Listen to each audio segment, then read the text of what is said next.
प्रधानमंत्री नरेंद्र मोदी ने नई दिल्ली में 20 अंतरिक्ष स्टार्टअप्स के मुख्य कार्यकारी अधिकारियों तथा संस्थापकों के साथ संवाद किया। अंतरिक्ष क्षेत्र से जुड़े औद्योगिक नेतृत्वकर्ताओं को एक नए क्षेत्र में साहस दिखाने और अग्रणी भूमिका निभाने के लिए शुभकामनाएं देते हुए प्रधानमंत्री ने कहा कि इस क्षेत्र द्वारा दिखाए गए विश्वास ने उस दृष्टिकोण को सुदृढ़ किया है जिसके साथ अंतरिक्ष क्षेत्र को निजी भागीदारी के लिए खोला गया था। इस अवसर पर प्रधानमंत्री ने अंतरिक्ष कंपनियों को अपनी प्रौद्योगिकियों के नए अनुप्रयोगों की खोज करने तथा इस बात पर ध्यान केंद्रित करने के लिए भी प्रोत्साहित किया कि ये लोगों के जीवन को किस प्रकार सुगम बना सकती हैं। प्रधानमंत्री ने एक ऐसा तंत्र और व्यावसायिक माहौल बनाने का आह्वान किया कि जब दुनिया अंतरिक्ष के बारे में सोचे तो उसका ध्यान भारत की ओर जाए।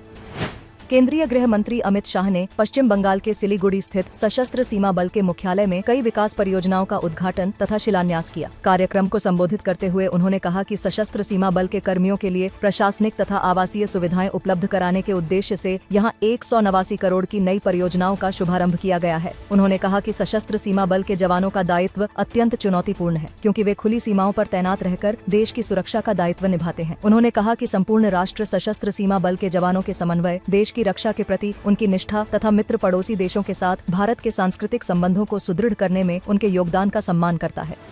केंद्रीय स्वास्थ्य एवं परिवार कल्याण मंत्री जेपी नड्डा ने नई दिल्ली में देश भर में H1N1 इन्फ्लुएंजा की वर्तमान स्थिति तथा स्वास्थ्य तैयारियों की उच्च स्तरीय समीक्षा की। बैठक के दौरान उन्होंने निरंतर सतर्कता, सुदृढ़ निगरानी तंत्र तथा पूर्व तैयारी की आवश्यकता पर बल दिया। उन्होंने इन्फ्लुएंजा के मामलों में किसी भी प्रकार की असामान्य वृद्धि अथवा नए समूहों की समय पर पहचान और त्वरित प्रबंधन के लिए कड़ी निगरानी रखने के निर्देश दिए। उन्होंने इन्फ्लुएंजा के मामलों की शीघ्र पहचान, समय पर जाँच तथा समुचित चिकित्सीय प्रबंधन को सुदृढ़ करने के साथ साथ वर्तमान निगरानी और प्रयोगशाला नेटवर्क के प्रभावी उपयोग का आह्वान किया।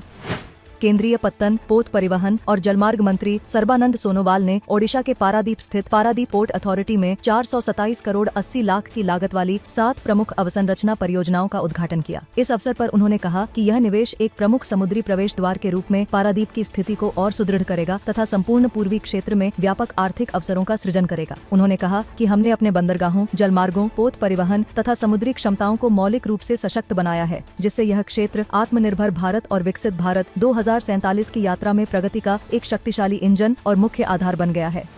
केंद्रीय विज्ञान एवं प्रौद्योगिकी राज्य मंत्री डॉक्टर जितेंद्र सिंह ने चेन्नई में आयोजित ब्रिक्स विज्ञान मंत्री स्तरीय बैठक के उद्घाटन सत्र को संबोधित किया। बैठक को संबोधित करते हुए उन्होंने कहा कि AI, क्वांटम प्रौद्योगिकी, उन्नत सामग्री, जैव प्रौद्योगिकी, फोटोनिक्स, भूस्थानिक प्रौद्योगिकी तथा उच्च क्षमता वाली कंप्यूटिंग जैसी उभरती प्रौद्योगिकियों के कारण संपूर्ण विश्व में तेजी से बदलाव हो रहा है। उन्होंने रेखांकित किया कि विशाल जनसंख्या, वैज्ञानिक प्रतिभा और निरंतर बढ़ती अनुसंधान क्षमताओं के साथ ब्रिक्स देश एक सहयोगी, उत्तरदायी तथा भविष्य उन्मुख नवाचार तंत्र के निर्माण के लिए पूरी तरह सक्षम है।